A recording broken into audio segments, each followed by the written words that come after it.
Hey everyone, John Michael here. This is H2OMG, and we talk about how water makes it possible. And that's a hashtag. So kids, type that into Ask Jeeves and join the conversation. So as you can tell, I still have a little bit of laryngitis. So you're going to have to bear with me. On today's episode, we visit Lacey Boles, a chemist at the City of Fort Worth's Environmental Laboratory, to talk about the critical role chemistry plays every single day here at the Fort Worth Water Department. She was nice enough to give me a tour and to show me how some of their equipment works. It's hard for me, a person who went to school for art, to describe these machines or exactly what they're doing, but I'm going to put some pictures on our social media so you can see them. Anyway, portions of the tour will be mixed in with her interview, so please enjoy the very strange noises that these machines make. When I was setting up this meeting with Lacey, I knew it was going to be in a lab, so I pictured a huge room with chalkboards and bubbling beakers and people running around in white lab coats. Boy, was I wrong. Everyone had blue lab coats. And I just assumed that National Periodic Table Day would be like the 4th of July for chemists, and I was really wrong about that too. Also, instead of one big lab, it's divided into many smaller labs that all have different, specific things they test for. We really only scratched the surface of how important chemistry and microbiology are to the water department, so keep an eye out for more episodes on this in the future. I want to say a big thanks to Lacey for talking with me and showing me around the environmental laboratory. We'll definitely be back because they do fascinating and very important work. Before we get into the show, I just want to read a couple of reviews we've gotten on Apple Podcasts. Sheraton209 says, quote, "Awesome podcast. Best water-related podcast out there." End quote. I'm not exactly sure how many water podcasts are out there, but I'm glad to know that we're the best. Spider Dan 1979 says, quote, "Great show. Do an episode on the Lake Worth monster." End quote. Well, Spider Dan. Can I call you Spider?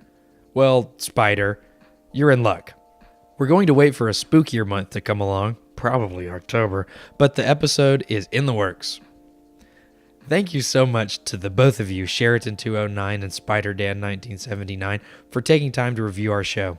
If you want to leave us a review, we'll read it on the podcast, but only if it's 5 stars. Just kidding. Or am I? But seriously, it really helps us get noticed on iTunes. Also, my cat just jumped up on the... Paolo, get away. He's a really big cat, and he'll scratch you without even thinking twice about it, so I'm just going to let him sit here. Also, you can help us spread the word by telling a friend. Better yet, you should just take your friend's phone and subscribe to the podcast for them when they're not looking. They'll thank you later. Now, on to the show. So, what's your name? My name is Lacey Bowles. And what's your title? I'm a chemist. A chemist? Yes. How long have you been doing that? Almost 5 years here with the City of Fort Worth. I was a microbiologist before, and I did that for about 8 years. Okay, so my first question is, why does a water department even need things like lab technicians and chemists and microbiologists? So what we do here at the laboratory, we provide analytical services for the water system, for our wastewater system. We also provide technical support for the water department, other city departments, the residents of Fort Worth, wholesale water and wastewater customers, and even some state and federal agencies. Oh, okay. So hopefully we have some kids listening from Glen Park Elementary, Miss Davis's class. Hi, Miss Davis's class. Hi, guys. So they're my pen pal. And so they might want to know, what do they need to do? What do they need to study to become a chemist or a microbiologist and to do what you do? So with the City of Fort Worth Environmental Laboratory, to become a chemist or a microbiologist, you have to have at least an undergraduate education in the physical sciences. These can include things like chemistry, microbiology, biology, environmental sciences, even geology. But to actually get a job here, you have to have at least 2 years of experience working in a laboratory. Okay. Yeah. How do they get that experience if they don't have So what I started with, I went to Baylor University and I actually worked in their research laboratory for a little bit, and I got some experience there while I was still a student, and a little bit after. So, what is your job like on a day-to-day basis? We kind of never know what's going to come in. Yeah. We run a lot of different analytical tests. So sometimes we get samples from the distribution system. Sometimes we get samples from industrial sites. It just depends on what our samplers are going to bring in or what we get from other outside entities. So on a daily basis, normally we come in and we look to see what's in-house, what needs to be run.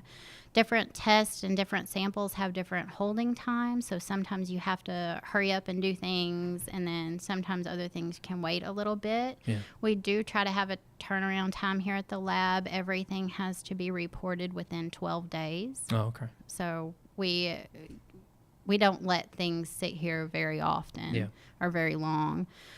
But you just kind of come in and you look to see what you need to do, and then you might have to make chemicals. We may have to prep some of the samples. We may have to run a preliminary test to do the secondary test that we need results from, those kind of things. Oh, okay. So you never really know what each day is going to be like. Each day is different, and you can have samples coming in from all over the city. That's true. It's a huge area. Yes, we never really know. Some days are busy. Some days are really, really busy. Yeah. What got you interested in pursuing this as a career? I've always been really interested in how things work, how systems work. And so when I was going to school, I wanted to be a science teacher first, but then I started to take more science classes and I got more interested in the science, and I decided that I wanted to work in a laboratory. And then I went and worked at Baylor for a little bit, and I learned a little bit about wastewater systems because of the wetlands research they were doing there. Yeah. And so then when my husband and I moved back to Abilene, which was my first job in a laboratory for a water system, they had an opening there, and I was kind of hooked after that. Are you from here?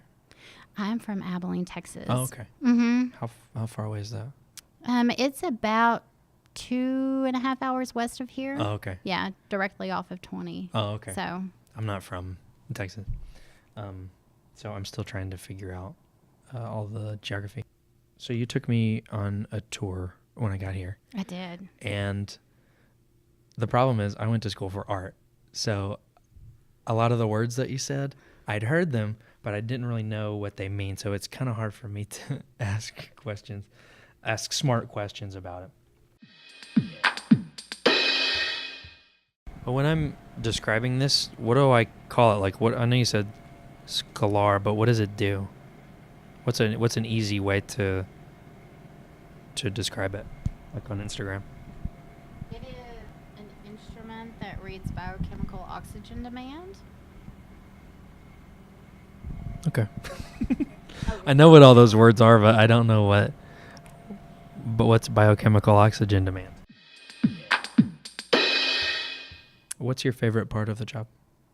I learn new things every single day. Really, I do. And I feel like the other part of that is we actually make a meaningful contribution to the city of Fort Worth and the surrounding communities. The tests we run and the analytical results we get directly impact the water system and the water treatment system. So, and then that directly impacts, our customers. And so I feel we really do make a difference. Yeah. We really do make a difference. Yeah. So what are some of the things that you test wastewater for example? So basically we get industrial waste, and that's the waste that is going to go to our wastewater treatment system. And then we also test samples throughout the wastewater treatment sample, and Village Creek is our wastewater treatment plant. when the samples get there, we test for, or when the samples come to us, we test for things like biochemical oxygen demand, and that tells us how many like nutrients or stuff that microbes would eat are in the water, and microbes, and that can tell you kind of what's coming into the wastewater treatment plant. And then as it goes throughout the wastewater treatment plant, we test those sites as well. And by the end, you shouldn't have any of those nutrients or those microbes going out, because that water actually goes out and it goes into the Trinity, Right. or it gets used as reclaimed water, and reclaimed water goes to, some of the golf courses. That's what they use to irrigate. And airports too, right? Yeah, and airports too. Yeah. Okay. So Yeah. you won't ever drink any of that Yeah. water, but it gets used for things Yeah. that are non-potable, which means Right. non-drinking Yeah. water. With wastewater, we also test things like solids, what kind of solids are in the system, and that can also tell the treatment plant if they have the normal amount of solids. When actually it goes through the system, it should get less and less solids in it. As it comes out of the wastewater treatment plant, it shouldn't have as many solids in it. So you shouldn't have as much food for the microbes, and then you also should have a reduction in the solids that are going into the Trinity or being used. So tomorrow is National Periodic Table Day. How do you plan on celebrating?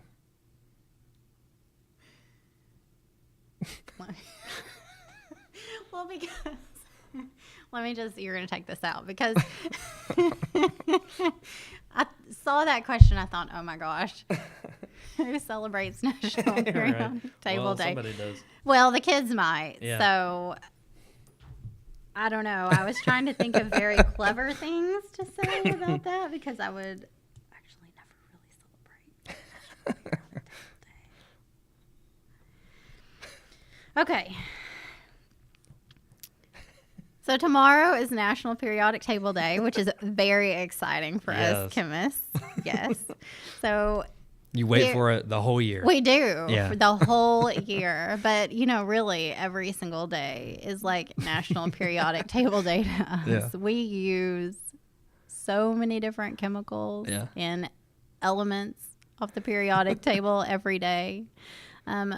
Actually, though, we are tomorrow going to have cookies and ice cream here. So that's Because pretty of exciting. Yeah. Oh, okay. Yeah. Nice. For really?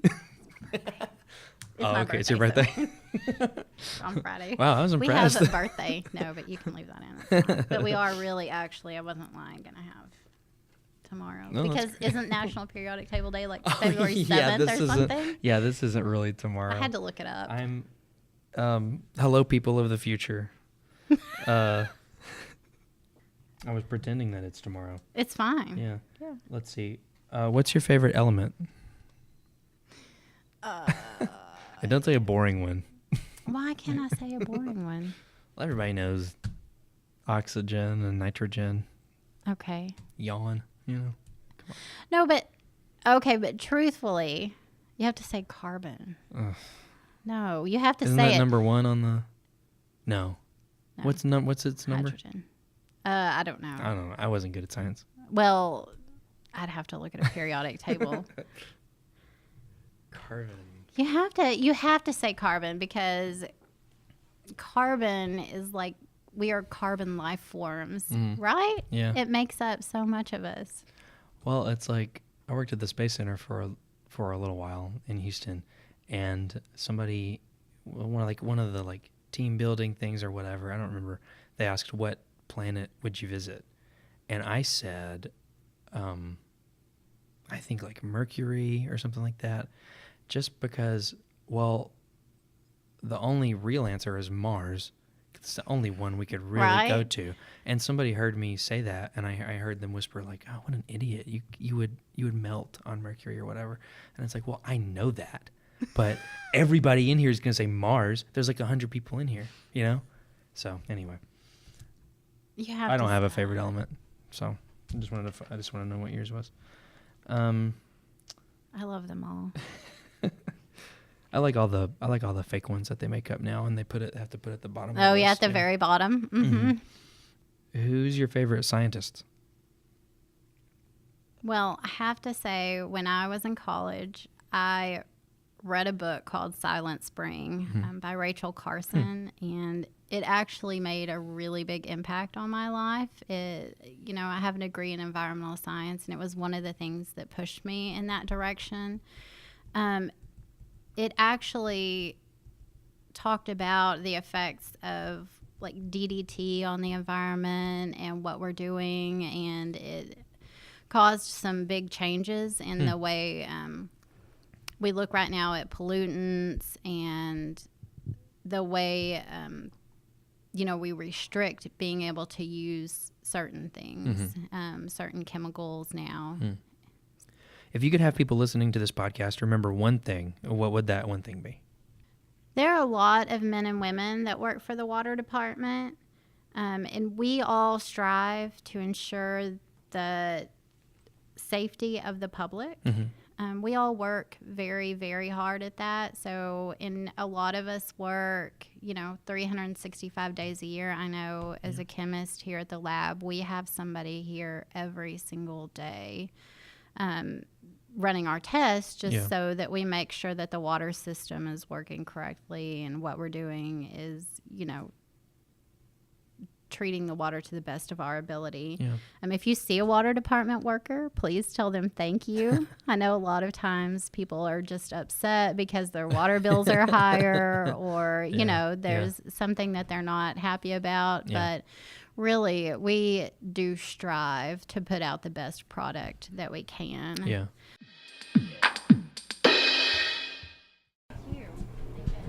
The Sonicator. Yeah, do you want to clean your ring? Your wedding ring? Oh, yeah, sure. All right, my wedding ring is going into the Sonicator, which looks like a toaster with no slots at the top. It's sitting in a bath of, is that just water? Yeah, it's just DI water, just deionized water. Deionized water. That is a terrible noise. It's an awful noise. Yeah, oh God. And she took my wedding ring out. Already I can tell it looks brand new. I wish we could take the scratches out, but we can't. Wow, it definitely is shinier though. Yeah. That's awesome. Cool. Thank you. You're welcome. And thank you, Sonicator. It's glad to be of service. What is the Sonicator actually doing? It's just a high frequency wavelength that it sends through, and what we use it for is to get air bubbles out of things, and it also helps us break down if we're making different chemicals. It'll help us break those chemicals up.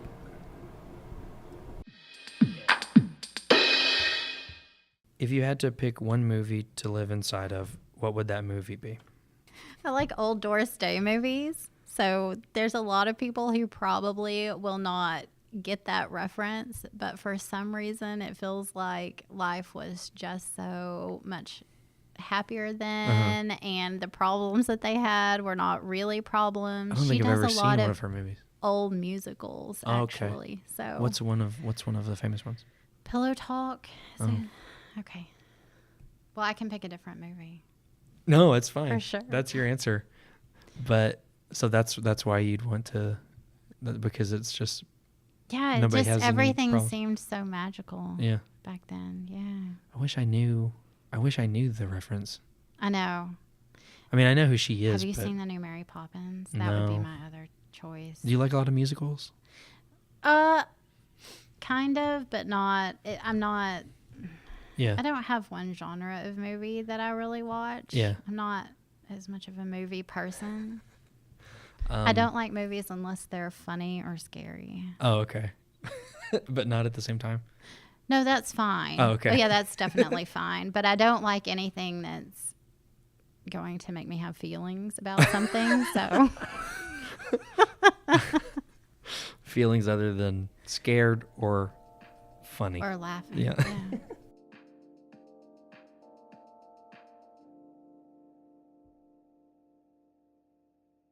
And thank you, Sonicator.